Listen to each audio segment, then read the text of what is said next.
It is just past daybreak, somewhere deep within the forests of southern Michigan. The vibrant autumn foliage has begun its descent, and a crisp, metallic tang hangs in the air. Robert, a man whose lineage has held this land for generations, is tracing the perimeter of an 80-acre timber stand, a property his grandfather acquired in the 1950s. For more than 5 decades, he has walked these very woods each fall, a ritual as ingrained as the changing seasons. He pauses beneath a towering ash tree, its life long gone, yet still reaching 40 feet skyward. Its bark, dry and pale, has begun to peel away in sheets, like ancient, forgotten wallpaper. He listens intently, and what he hears now, with a clarity he has not experienced in this particular stand throughout his entire adult life, is a persistent hammering.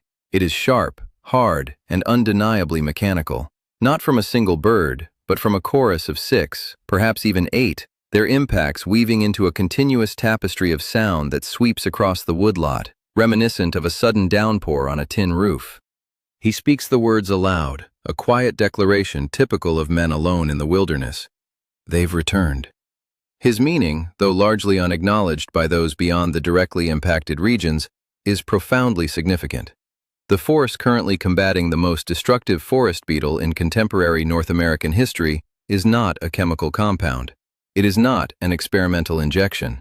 It is not a federal quarantine, nor is it a government initiative amounting to $12.5 billion.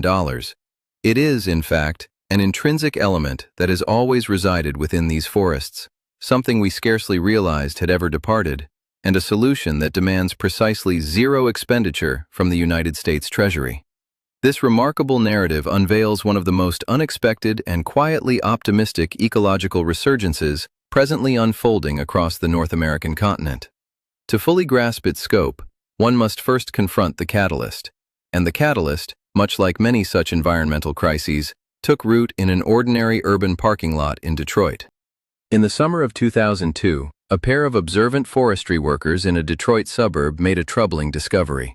Thousands of ash trees on a single block were succumbing simultaneously. Upon felling one and stripping back its bark, they uncovered an unfamiliar beetle. It was small and slender, possessing the iridescent green hue of a newly minted copper penny that had been immersed in copper sulfate, a bright, almost ethereal metallic sheen.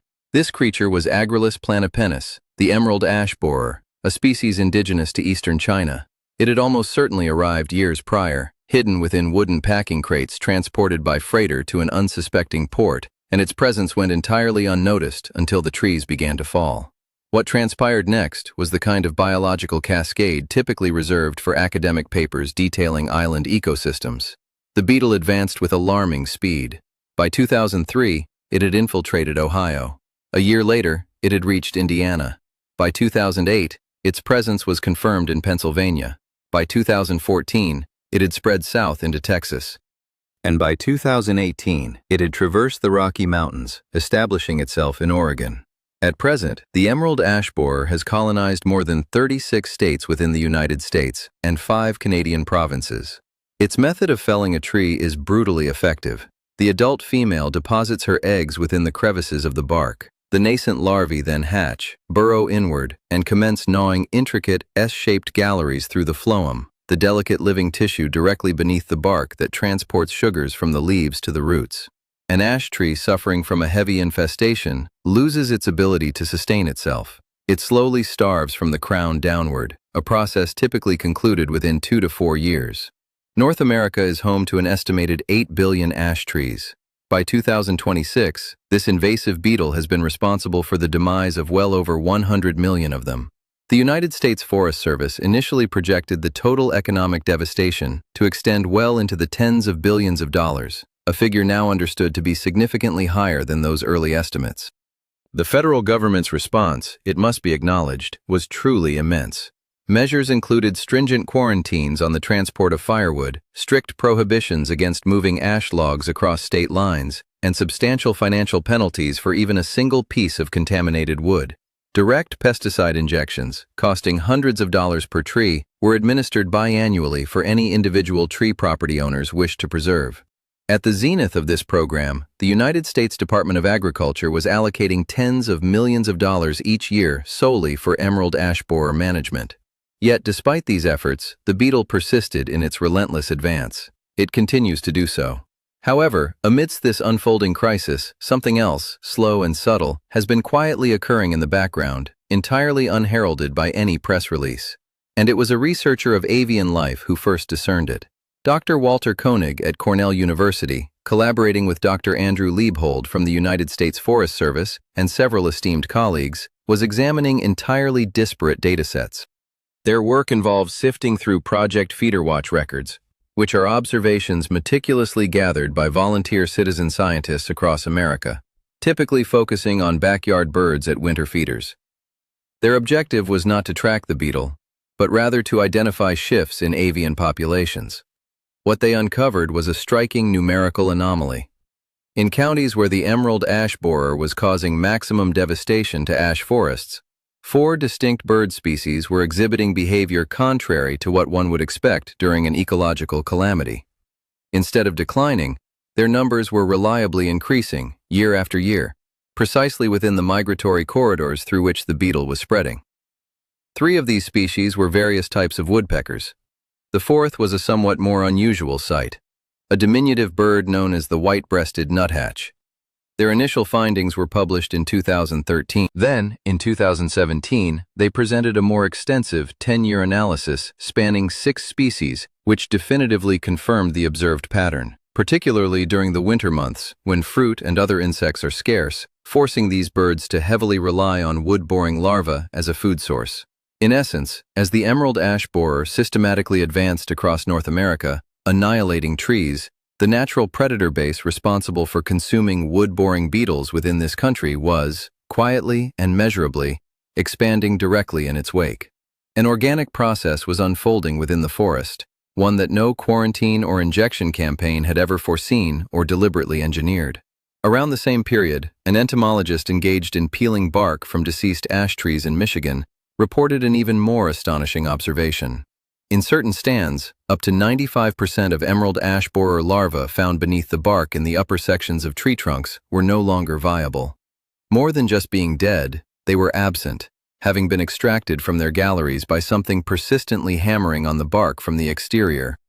What followed was approximately a decade of meticulous bark peeling, strategic camera trapping, and comprehensive stomach content analysis. This research quietly affirmed the very sound Robert, our man in the deer woods, was already discerning. 3 distinct waves of indigenous predators had spontaneously entered a conflict that the federal government was demonstrably failing to contain. These 3 waves, all native to the region, each performed specialized tasks, and collectively, they were effectively sealing every possible escape route. The vanguard of this natural offensive consisted of the drillers. The hairy woodpecker, measuring approximately 9 inches in length, with its distinctive black and white barring, is an animal capable of striking tree bark with extraordinary velocity and force. Alongside it, smaller in stature, is the downy woodpecker, North America's most diminutive woodpecker, measuring about 5 inches long. This species is exquisitely adapted for navigating the narrower branches and thinner bark that its larger counterpart cannot easily access. For the majority of the 20th century, these 2 species were common and abundant, yet largely unremarkable. They were frequently observed at feeders, their calls a mere background murmur. No one was studying them with any particular urgency. Then, the strategically placed cameras revealed their true capabilities. A hairy woodpecker pursuing an emerald ash borer does not simply hammer indiscriminately. It ascends a vertical trunk with deliberate slowness, its head tilted, intently listening. The larvae, as they consume the phloem beneath the bark, generate subtle vibrations. The bird pinpoints the exact location of a gallery through sound. Then, with a single, sustained burst of effort, not random pecking but a precise excavation, it chisels through an inch or 2 of dead bark and extracts the larva using a 4-inch-long tongue tipped with backward-facing barbs that function much like a fishing hook. In the most heavily infested stands of Michigan, where researchers painstakingly peeled bark from entire tree trunks and meticulously counted, the figures were astonishing. In the upper third of the trunk, the section of the tree most accessible to woodpeckers, predation could eliminate the vast majority of larvae. Studies conducted across the Midwest have consistently demonstrated that woodpeckers can consume roughly 30 to 40% of all emerald ash borer larvae and pupae in a given area, with even higher rates observed on particular trees in specific years. This level of impact is far from negligible. It represents a major mortality factor for one of the most destructive insect species in modern American history. This phenomenon, incidentally, is often visible to the naked eye. In areas where woodpeckers have been intensely foraging, the outer layer of bark on a deceased ash tree is often stripped clean, revealing the pale inner bark in patches roughly the size of a human hand. Foresters have coined a term for this: blonding. A blonded ash tree, in the appropriate context, serves as one of the clearest indications that the complex of natural predators is actively engaged in its work. However, even the skilled drillers cannot intercept every target. They struggle to access the smallest branches where new larvae hatch in the springtime. They cannot effectively work the tiny crevices in the bark where eggs reside before the larvae have burrowed inward. The drillers had significantly reduced the deep population, but something was still needed to address the surface layers. And this brings us to the second wave of predators. In the data compiled by Dr. Koenig and his team, the bird exhibiting the most significant and sustained increase was not one of the renowned large drillers at all. It was the red-bellied woodpecker, a medium-sized species distinguished by its vibrant red crown. This increase was most pronounced during the winter, a time when fruit is scarce, compelling these birds to shift their diet toward hunting beetle larvae in dead and dying ash trees. The red-bellied woodpecker does not engage in the deep drilling characteristic of the hairy woodpecker. Instead, it meticulously picks at existing exit holes, bark cracks, and the surface layers, exploring shallow galleries. It operates as a more refined, surface-level hunter. Yet the truly remarkable revelation came from the fourth bird on the list, the white-breasted nuthatch.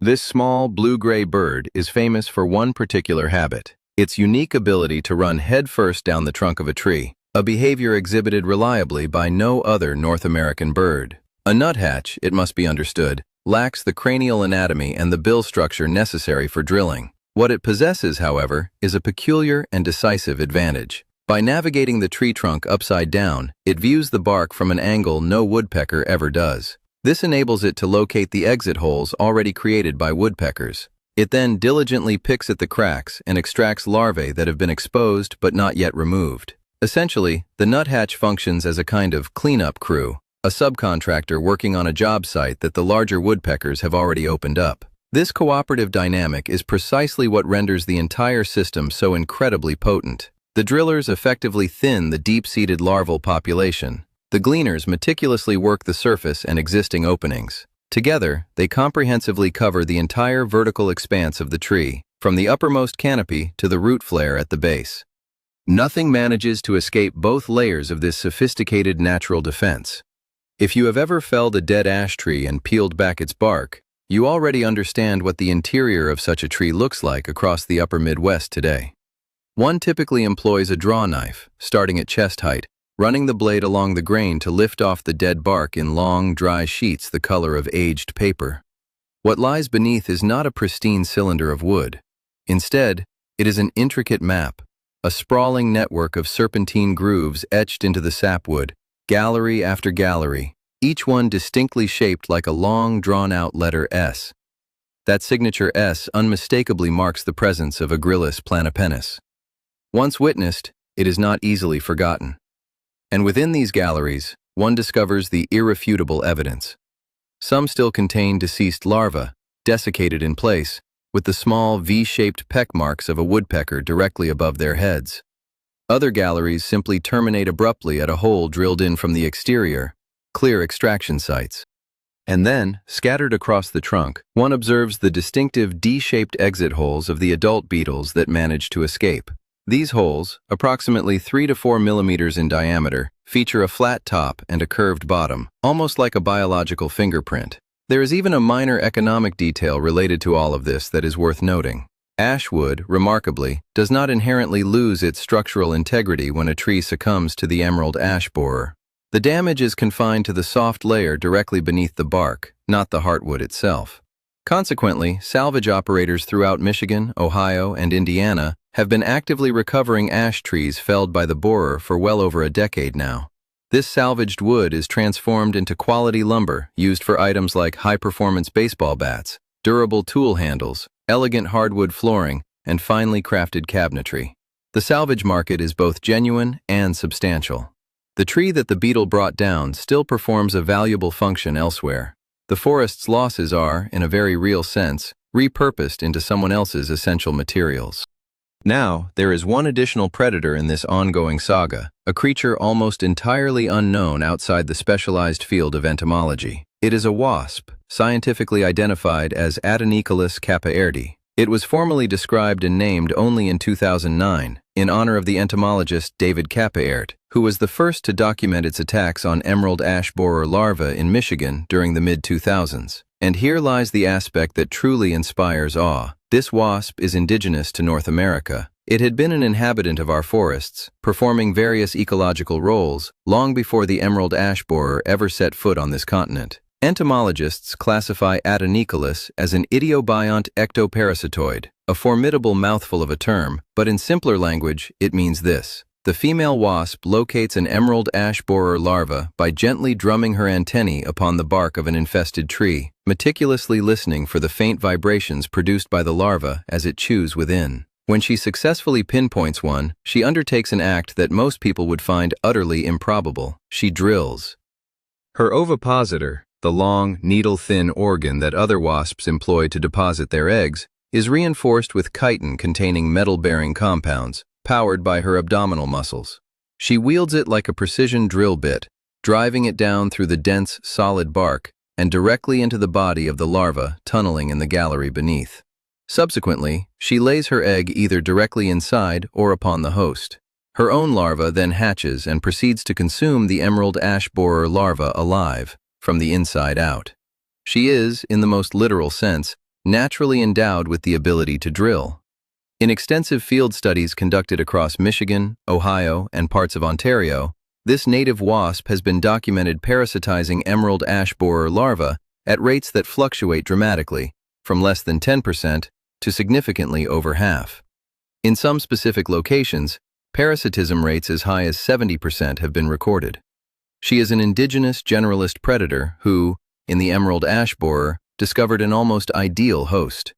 And while there are also introduced biocontrol wasps that the United States Department of Agriculture has imported from China and released as part of a separate program, this native species was present all along, diligently performing its work before anyone even knew the name of the invasive beetle.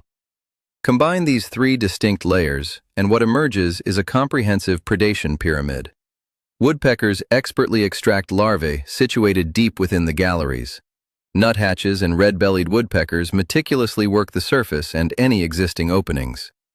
Atoneculus targets what the birds cannot reach, the larvae buried deepest within the living tissue, long before they ever contemplate emerging.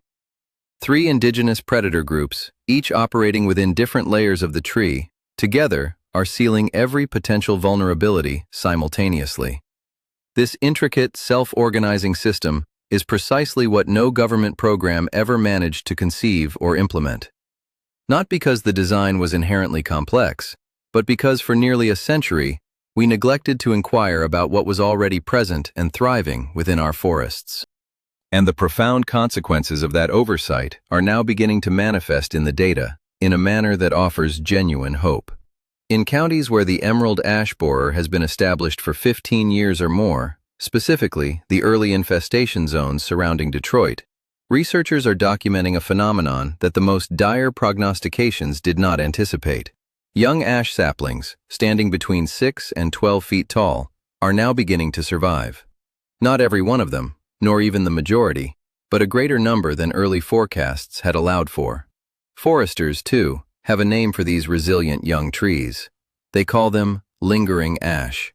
These are trees that have matured under sustained pressure from the beetle for a sufficient period, allowing the local predator complex to reduce the beetle population density to a level that the young trees can actually withstand.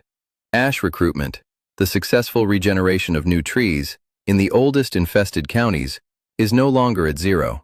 It is steadily climbing. No quarantine measure achieved that outcome. No pesticide injection program achieved it.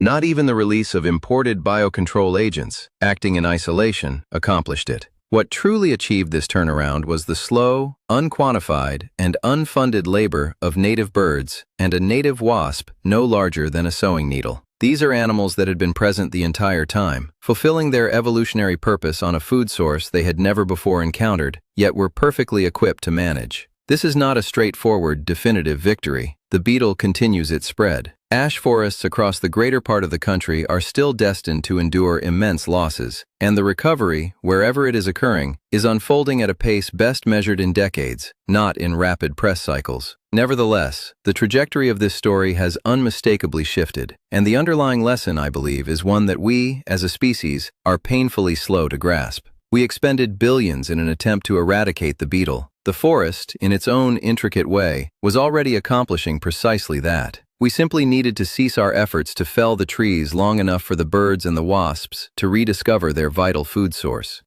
So, let us return for a moment to Robert, our man walking through the deer woods. It is now late afternoon, and he is making his way back along the trail to his truck. He pauses once more, not beneath one of the towering deceased trees, but in front of a young ash sapling, roughly waist-high, pushing its way up through the leaf litter at the base of its own dead parent. He kneels, gently running his thumb across its bark. There are a couple of old, D-shaped exit holes near the base, relics from the year the beetle moved through this stand with full, devastating intensity. But just above them, on the smooth, living bark of the sapling, two small V-shaped peck marks are visible, fresh and new. The wood beneath them is still pale. A hairy woodpecker has been diligently working on this young tree, and almost certainly, so has a needle-thin wasp that the average person would never even notice, and the tree is still vibrantly alive. Above his head, the rhythmic hammering begins anew. 2 birds, then 3, then more than he can possibly count. He gazes at the sapling in the fading light. The forest does not require rescuing.